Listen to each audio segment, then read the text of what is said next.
प्रभु भोज को लेने से पहले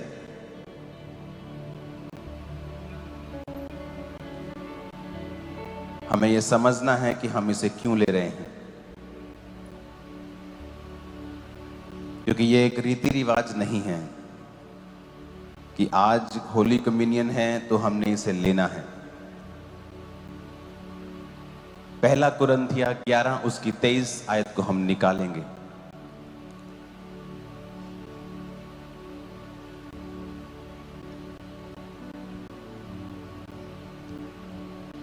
क्योंकि ये बात मुझे प्रभु से पहुंची और मैंने तुम्हें पहुंचा दी कि प्रभु यीशु ने जिस रात पकड़वाया गया रोटी ली और धन्यवाद करके उसे तोड़ा और कहा, यह मेरा शरीर है जो तुम्हारे लिए है, मेरे स्मरण के लिए यही किया करो। अपने हाथों को उठाओ बाइबल समेत और कहो, आज मैं जो सुनूंगा मैं उसे भूलूंगा नहीं। ऊंची आवाज से मांगो जरा।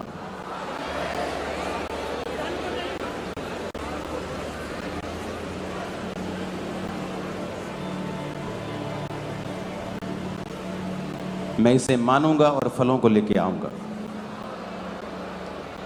प्रभु यीशु मसीह के नाम में। हमें ये मालूम होना चाहिए कि आप सिर्फ एक रीति रिवाज के तौर पे, एक रिलीजियस तौर के ऊपर इस प्रभु भोज को नहीं ले रहे हैं। जिस तरह हम धार्मिक रीति रिवाजों को करते हैं और हम ये जानते हैं कि प्रभु यीशु मसीह किसी नए धर्म को बनाने के लिए नहीं आए। एक भी चीज हम धार्मिक रीति रिवाजों की तरह नहीं करते, हम आत्मिक रीति से करते हैं, क्योंकि वो वचन में लिखा हुआ है। तो जीसस ने कहा, जब आप लूका 22 उसकी 19 से लेके 20 आयत तक पढ़ते हैं, पहला कुरिन्थिया 11 उसकी 23 से 32 आयत आप पढ़ते हैं, तो इन आयतों में हमें मालूम होता है कि प्रभु यीशु मसीह ने कहा था कि ये मेरा शरीर है। रोटी को लिया और जब प्याले को लिया, जूस के प्याले को, कहा ये मेरा लहू है। तो परमेश्वर ने कहा, do in remembrance of me, कि मेरी याद में यही किया करो। आप जब प्रभु भोज आज ले रहे हैं, एक तरह का आप पब्लिकली, ओपनली इस बात को अंगीकार कर रहे हैं कि प्रभु यीशु मसीह आपका उद्धार करता है, और आप एक तरह का गॉस्पल दे रहे हैं, सुसमाचार दे रहे हैं। सब जगह लोग बैठ जाओ, वॉलंटियर्स खास तौर पे तुम लोग जहां खड़े हो वहीं बैठ जाओ और चलना बंद कर दो। सब वॉलंटियर्स पीछे खास तौर पे, क्योंकि इस चर्च का डिसिप्लिन दुनिया में मशहूर है कि इतने लाखों लोग होने के बावजूद भी कोई हिलता नहीं, तो वो बने रहना चाहिए। और खासतौर पे भाग के काम करना बंद कर दो और बैठ जाओ।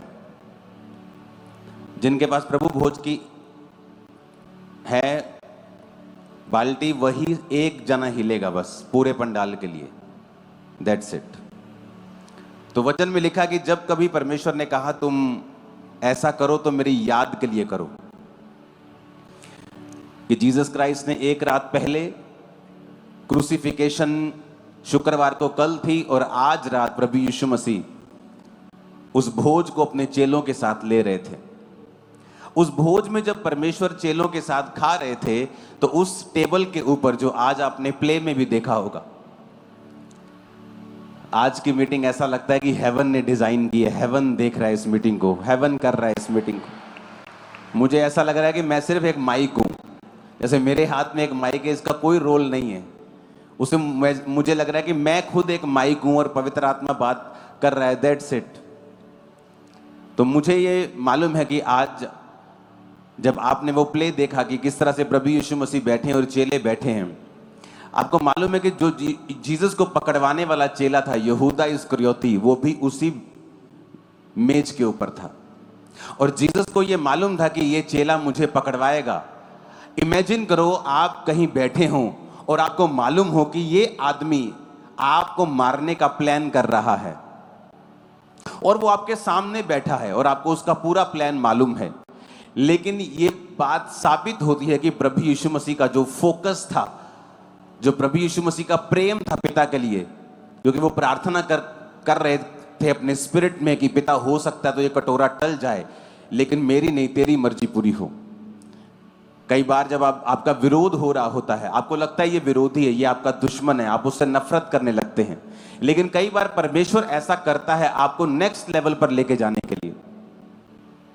परमेश्वर कई बार ये ऐसा करता है आपके विश्वास को परखने के लिए, आपकी सामर्थ्य को बढ़ाने के लिए। लेकिन जब आप नफरत करने लगते हैं लोगों से, आप परमेश्वर की उस डिवाइन प्लान को भूल जाते हैं कि परमेश्वर ऐसा आपके साथ क्यों कर रहा है।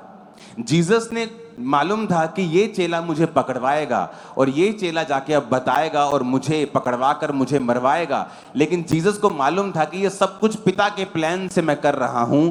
पिता ये चाहता है कि ये कटोरा मैं पीऊं, मैं क्रूसिफिकेशन पे जाऊं, क्रूस उठाऊं, मारा जाऊं, गाड़ा जाऊं, फिर तीसरे दिन मुर्दों में से जी उठूं।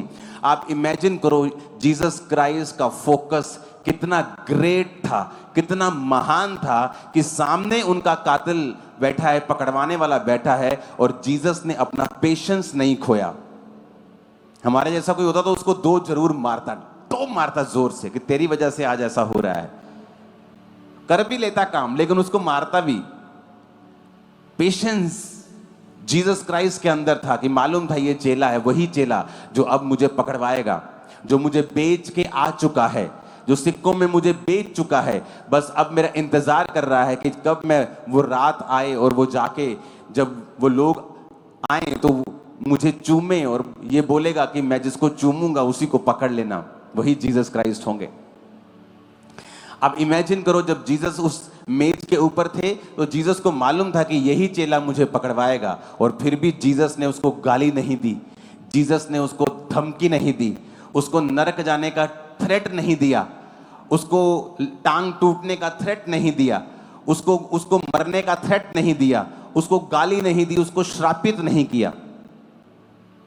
बस यही कहा कि भला होता कि तू वो ना होता, कि ये पाप तुझसे ना होता। इमेजिन करो जब आप उस भोज को, जीसस ने कहा ये मेरा शरीर है, ये मेरा लहू है। क्यों आज हम प्रभु भोज ले रहे हैं? जीसस ने कहा जो मुझे खाएगा वो मेरे जैसा बन जाएगा, मेरा जीवन उसमें प्रवेश करेगा। एक आदमी को अल्जाइमर नाम की डिजीज हो गई। जब अल्जाइमर होता है तो वो आदमी बूढ़ा, अपनी उम्र से अधिक बूढ़ा हो जाता है, हर चीज उसकी लो हो जाती है, मरने के कगार पे वो पहुंच जाता है। उसके फैमिली मेंबर्स ने उसे होली कम्युनियन के बारे में बताया कि जीसस ने कहा जो मेरा बदन खाएगा, मेरा लहू पिएगा, उसमें जीवन है। ये कोई सांकेतिक चीज नहीं है, सिंबॉलिक नहीं है, ये रियल है। जीसस ने कहा आपके ब्लड में अगर टेस्ट किया जाए तो आपके ब्लड के टेस्ट को देखकर डॉक्टर लोग बता देंगे कि आप क्या खाते हैं। आपके यूरिक एसिड लेवल अगर ज्यादा है वो बता देंगे आप चिकन ज्यादा खाते हैं, आप पनीर ज्यादा खाते हैं, या आप दाल ज्यादा खाते हैं। तो आपके ब्लड लेवल से, ब्लड से सब बता देते, क्योंकि आपके ब्लड में वही है जो आपने खाया है। तो जब हम जीसस को खाते हैं हमारे ब्लड में फिर जीसस ही आ जाते हैं, जीसस की लाइफ आ जाती है। तो जीसस ने क्या कहा कि जो मुझे खाएगा उसमें जीवन बना रहेगा। यीशु ने खुद कहा है कि अगर तुम खाओगे तो मेरा जीवन तुम में आ जाएगा। कौन सा जीवन? अब आप देख लो जीसस का जीवन कैसा था, कैसा था परमेश्वर का जीवन। अब जब अब यूहन्ना 6 उसकी 53 आयत को पढ़ते यीशु ने उनसे कहा मैं तुमसे सच सच कहता हूं, जब तक तुम मनुष्य के पुत्र का मांस ना खाओ और उसका लहू ना पियो तो तुम में जीवन नहीं है। परमेश्वर ने कहा मेरा मांस और मेरा लहू तुम्हें खाना पड़ेगा। जो मेरा मांस खाता और लहू पीता अनंत जीवन उसका है और मैं अंतिम दिन उसे जिला उठाऊंगा। और आप जानते हैं इस बात को सुनने के बाद चेलों ने ठोकर खाई। कहते ये कैसे हो सकता है, ये कैसे हो सकता है, हम किसी मनुष्य का मांस और लहू हम क्यों खा सकते हैं? लेकिन जीसस ने कहा ये मेरा शरीर है। रोटी को लिया और तोड़ा कि ये तुम्हारे लिए मेरा शरीर तोड़ा जाता है, यानी एक सेक्रीफाइस है, ये एक बलिदान है जो क्रूस के ऊपर मेरे शरीर का होगा तुम्हारे लिए। परमेश्वर ने कहा ये लहू का बलिदान तुम्हारे लिए होगा कि तुम्हारे पापों के कारण मेरा जवानी का जो गाढ़ा लहू है वो बहाया जाएगा। हालेलुया। और वचन कहता है, परमेश्वर ने कहा ये नई वाचा का लहू है। जब आप लहू को पीते हैं आप ग्रेस में प्रवेश कर जाते हैं। कौन सी ग्रेस? कि आप पुराने नियम में किसी किसी पर आत्मा उतरता था, किसी किसी के ऊपर परमेश्वर की कृपा होती थी, पर परमेश्वर ने कहा जो मेरा लहू पिएगा, मेरा बदन खाएगा और इस नई ग्रेस, नई वाचा के लहू के ऊपर विश्वास करेगा, अब जो कोई परमेश्वर को ग्रहण करेगा उसके ऊपर ग्रेस आ जाएगी। अब उसे पुरानी व्यवस्था के अनुसार नहीं जीना पड़ेगा, अब किसी किसी के आत्मा नहीं आएगा, सब मनुष्यों के ऊपर मेरा आत्मा उंडेला जाएगा। तुम्हारे बेटे बेटियां भविष्यवाणी करेंगे, तुम्हारे दास दासी के ऊपर परमेश्वर ने कहा मैं अपना आत्मा उंडेलूंगा। वो उन्हीं लोगों के लिए कहा जो उसके लहू को और उसके बदन को खाते हैं और परमेश्वर की कुर्बानी को रिसीव करते हैं। परमेश्वर ने कहा जो इस कुर्बानी को ग्रहण करेंगे, मेरे भोज को खाएंगे, मेरे लहू को पिएंगे, वो नई वाचा में प्रवेश कर जाएंगे। अब आप खुद एक याजक हैं, आप खुद एक राजा हैं। आपको परमेश्वर के पास जाने के लिए किसी याजक की जरूरत नहीं है, आपको पाप माफ करवाने के लिए मेरे पास आने की जरूरत नहीं है। बाइबल कहती है कि एक दूसरे के सामने अपने पापों को मान लो, लेकिन अब आप डायरेक्ट परमेश्वर से प्रार्थना कर सकते हैं, डायरेक्ट परमेश्वर से पापों को माफ करवा सकते हैं, डायरेक्ट परमेश्वर के अनुग्रह के सिंहासन के सामने जाकर मांग सकते हैं जो आपको चाहिए। आमीन। और परमेश्वर ने क्या कहा? परमेश्वर ने कहा कि ऐसी चीजें तुम जब इकट्ठे होते हो किया करो। यूनिटी सिखा, परमेश्वर में यूनिटी में रखना चाहते हैं, एक मन रखना चाहते हैं। पुरानी कलीसिया बाइबल कहती है एक चित्त, एक मन, एक मनसा थी, कोई अलग मनसा नहीं थी। मेरी मनसा भी सुसमाचार प्रचार की है कि लोगों को बताएं, भारत के लोगों को बताएं कि प्रभु यीशु मसीह धर्म परिवर्तन करने नहीं आए हैं। वो धर्म परिवर्तन करने आए होते तो हम बताते कि हाँ हम अब आपका धर्म परिवर्तन करना चाहते। किस चीज का डर है हमें? किसी चीज का नहीं। लेकिन परमेश्वर ने कहा वो एक नया धर्म बनाने के लिए नहीं आया, वो आपको जीवन देने के लिए आया। हम सुसमाचार लोगों को सुनाए कि प्रभु यीशु मसीह तुम्हारे कलेशों से छुटकारा देने के लिए, तुम्हारी बीमारियों से तुम्हें आजाद करने के लिए, तुम्हें शांति देने के लिए उन्होंने सब कुछ सहा है। हालेलुया। तो वचन क्या कहता है? परमेश्वर कहता है अगर तुम मेरा लहू पियोगे, मेरा मांस खाओगे तो तुम में जीवन बना रहेगा। आज जब हम परमेश्वर के लहू को लेते हैं तो वचन ये भी हमें कहता है, जब हम कुरिन्थियों की उस आयत को फिर से पढ़ते हैं तो उसमें लिखा हुआ है, 26 आयत में लिखा है, पहला कुरिन्थियों 11 उसकी 26 कहता है जब तुम ये रोटी और कटोरे में से पीते हो प्रभु की मृत्यु को जब तक वो ना आए प्रचार करते हो। जो कोई अनुचित रीति से प्रभु की रोटी खाए, कटोरे में से पिए, वह प्रभु की देह और लहू का अपराधी ठहरेगा। इसलिए मनुष्य अपने आप को जांच ले कि इस रीति से रोटी में से खाए और कटोरे में से पिए, क्योंकि जो कोई खाते पीते समय प्रभु की देह को ना पहचानेगा वह अपने खाने और पीने से अपने ऊपर दंड लेके आता है। हालेलुया।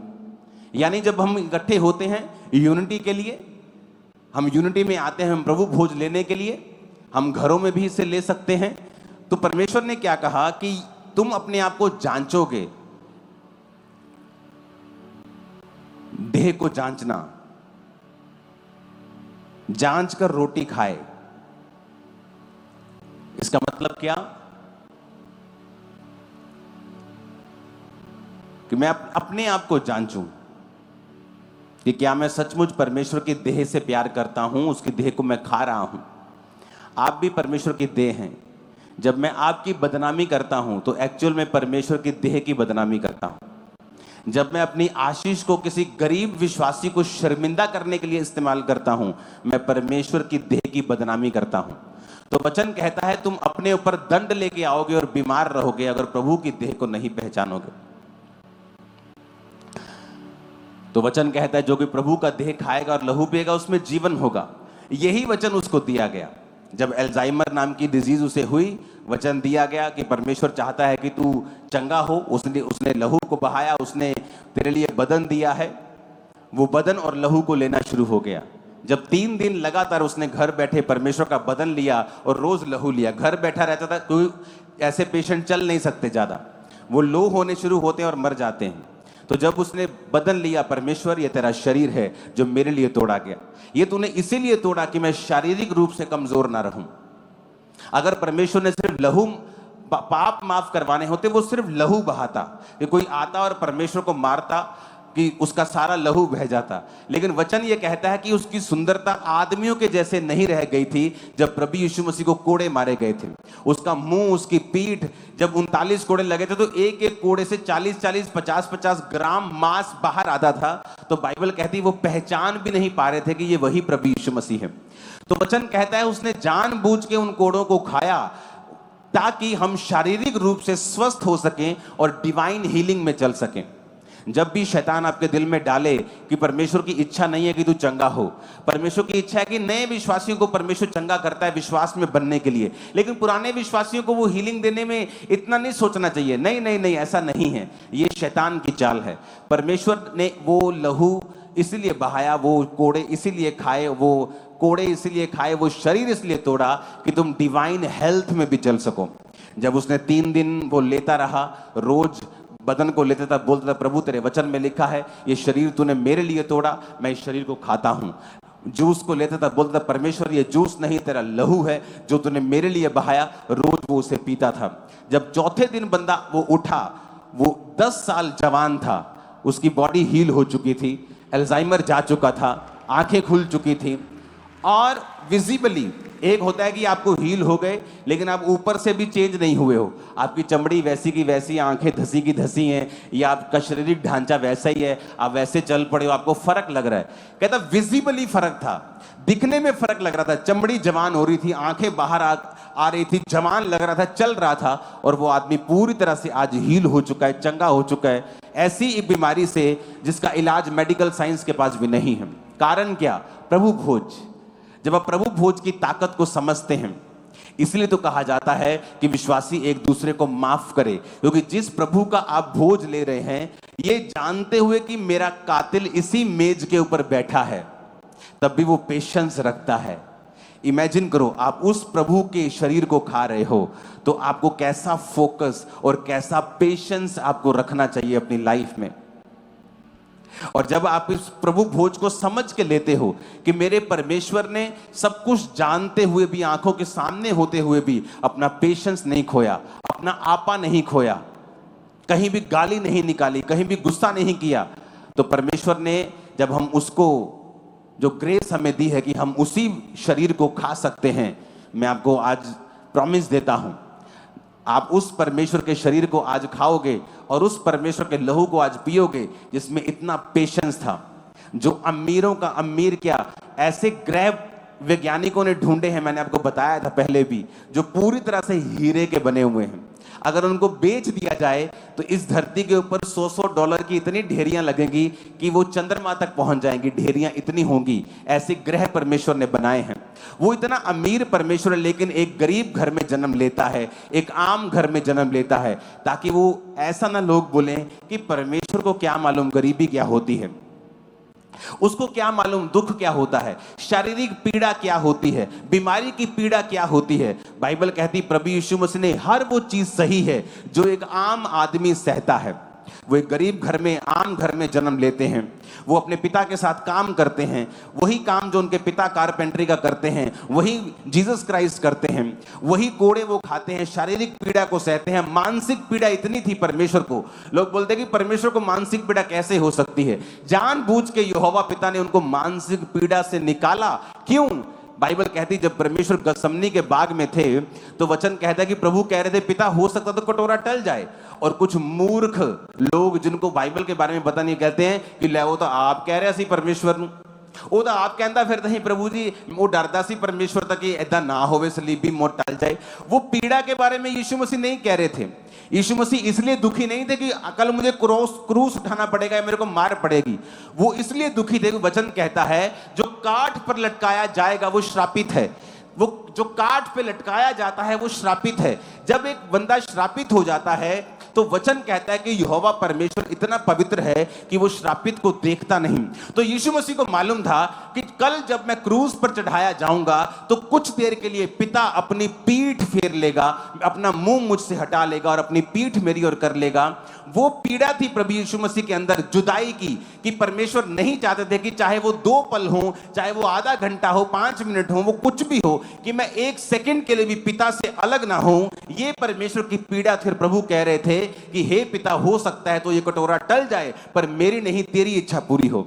लेकिन प्रभु यहोवा ये चाहते थे कि प्रभु यीशु मसीह इस मानसिक पीड़ा से निकले। और वचन कहता है कि जब प्रभु यीशु मसीह इस मानसिक पीड़ा से निकल रहे थे कि पिता, हो सकता है तो ये ऐसी चीज हट जाए, लेकिन तेरी इच्छा पूरी हो, तो वचन कहता है कि खून उनके माथे में से, उनके बदन में से खून पसीने के साथ इतना स्ट्रेस लेवल हाई था कि वो खून बाहर आ रहा था उनकी चमड़ी में से होकर। इतना स्ट्रेस लेवल जो था परमेश्वर का, वो जाहिर हो रहा था कि परमेश्वर इस समय मानसिक पीड़ा में से होकर गुजर रहे हैं। अगले दिन वो शारीरिक पीड़ा से, आत्मिक पीड़ा से होकर गुजरे। उसने सारी पीड़ाएं सही, आम घर में पैदा हुए, गरीबी को देखा, दुखों को देखा, बीमारी को देखा। जब बाइबल कहती है कि उन पर कोड़े बरस रहे थे, तो बाइबल कहती है उसकी सुंदरता आदमियों के जैसी नहीं रह गई थी, उसको पेन हो रहा था। हर एक चीज परमेश्वर ने सह ली थी।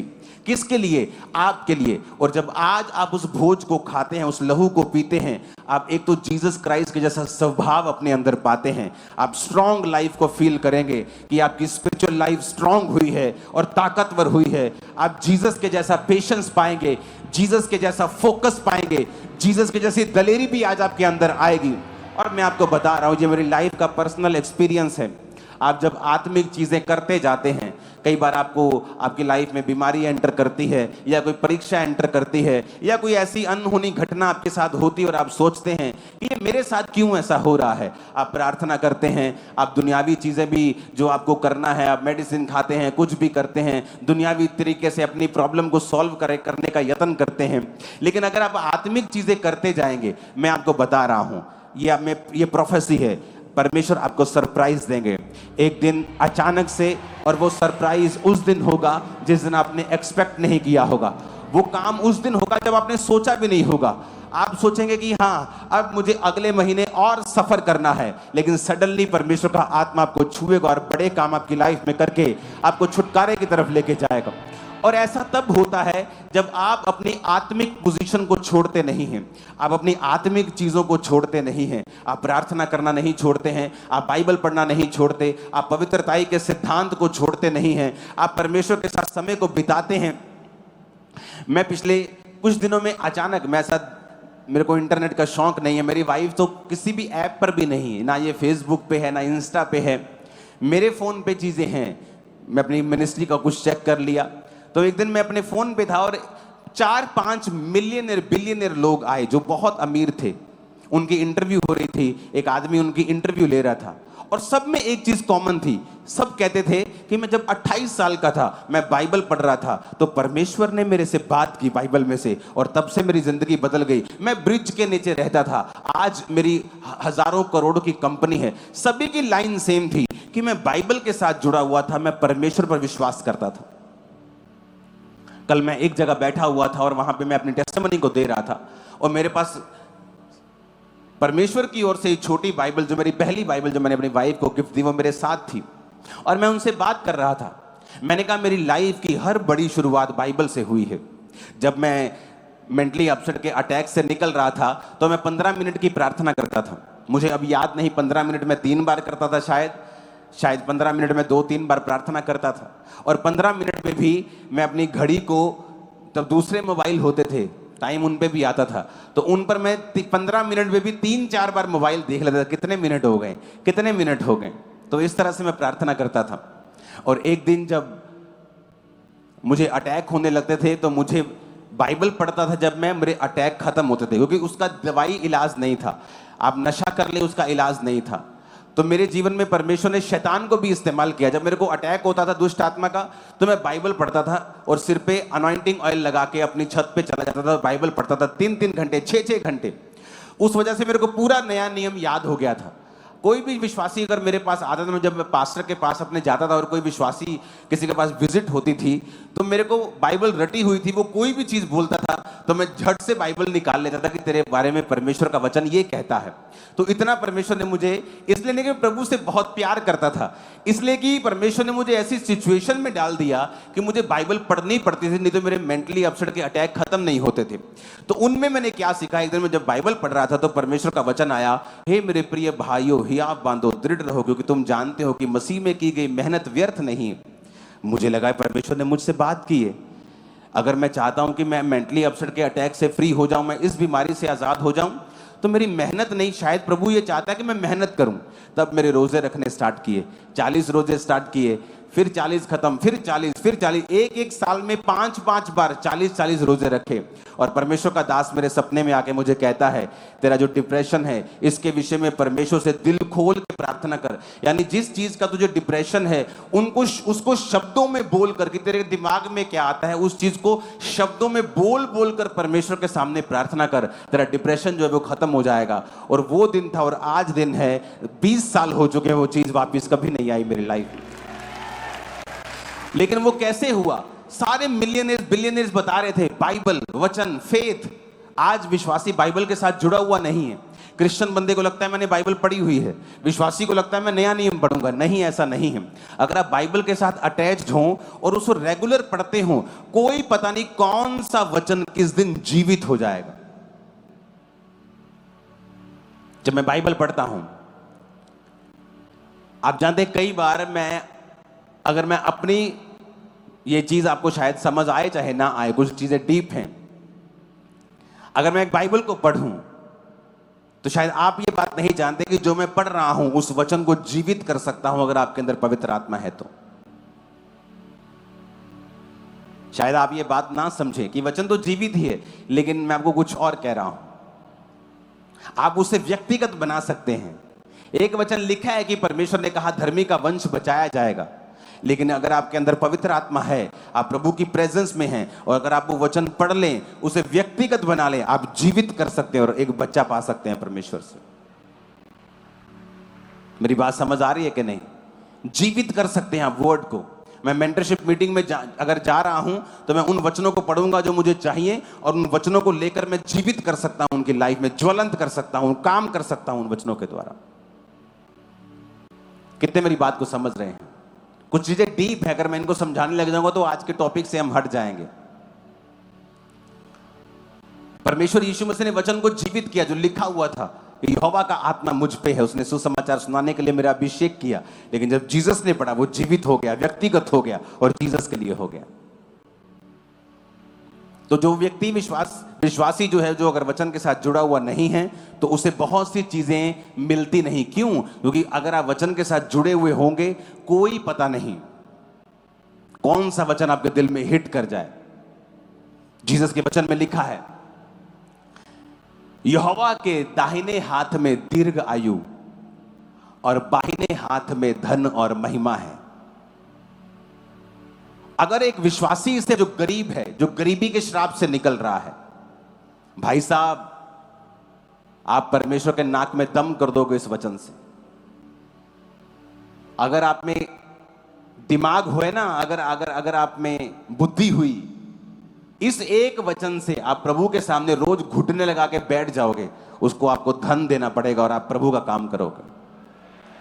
क्योंकि आप ये कहोगे, प्रभु मैंने नहीं लिखा, मैंने थोड़ी लिखा है, तूने लिखा है कि तेरे दाहिने हाथ में दीर्घ आयु है, मुझे दीर्घ आयु चाहिए। तेरे बाहिने हाथ में धन है और महिमा है, मुझे दोनों चीजें चाहिए। तू मेरा परमेश्वर, तू मेरा बाप है, तेरे हाथ में सारा कुछ है। तू अपने बेटे से कैसे छुपा सकता है? तू अपने बेटे से ये तीन चीजें कैसे रख सकता है? तू कैसे हो सकता है कि तू तीन चीजें मेरे जीवन में ना हो? जिस दिन घुटनों पे लड़ना सीख जाओगे, पिता से लेना सीख जाओगे, पिता तुम्हें दे देगा सारा कुछ। पर बात यह है कि विश्वासी की लाइफ में वचन जीवित नहीं होता। क्यों? वो उसे पढ़ता नहीं है। अगर आप 10 बच्चों के बीच में बाइबल पढ़ेंगे, आपको नहीं समझ आएगी।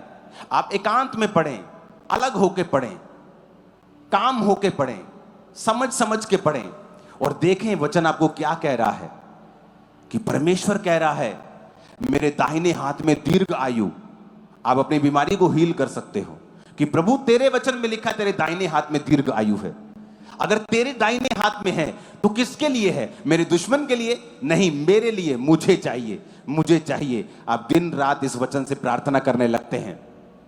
जब दिन रात वचन से प्रार्थना करने लगते हैं तो परमेश्वर का वचन खुद कहता है कि अगर तू दिन और रात मेरे नाम की दुहाई देगा तो मेरा पिता तुम्हारा न्याय जल्दी चुकाने के लिए आएगा और देर ना करेगा।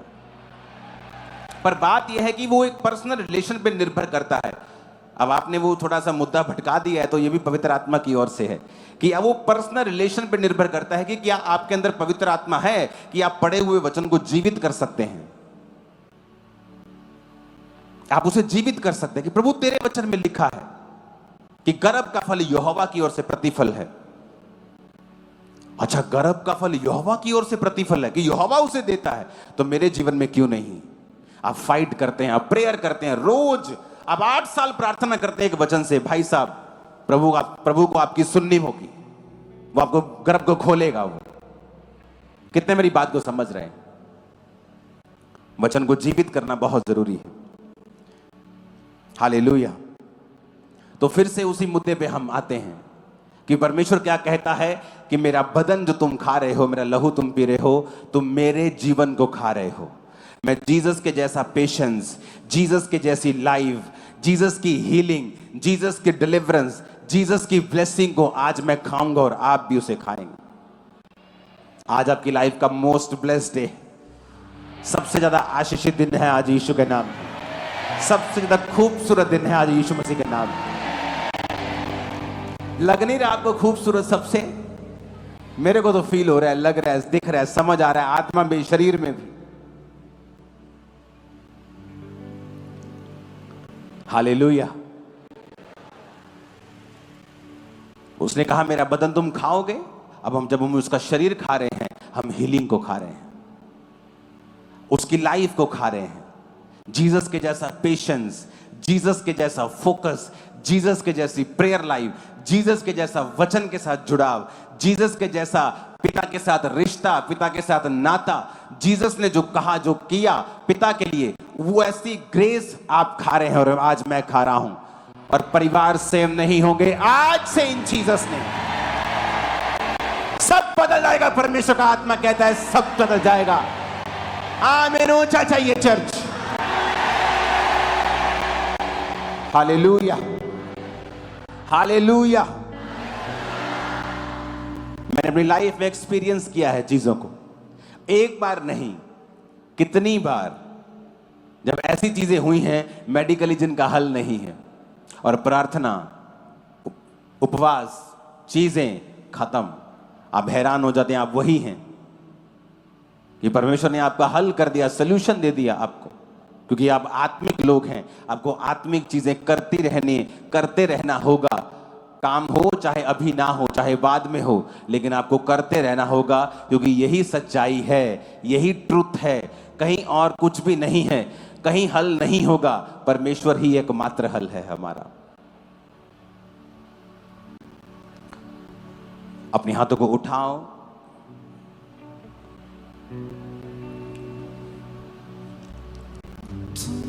मेरे पीछे से बन जाओगे, पियोगे लहू और बदन खाओगे।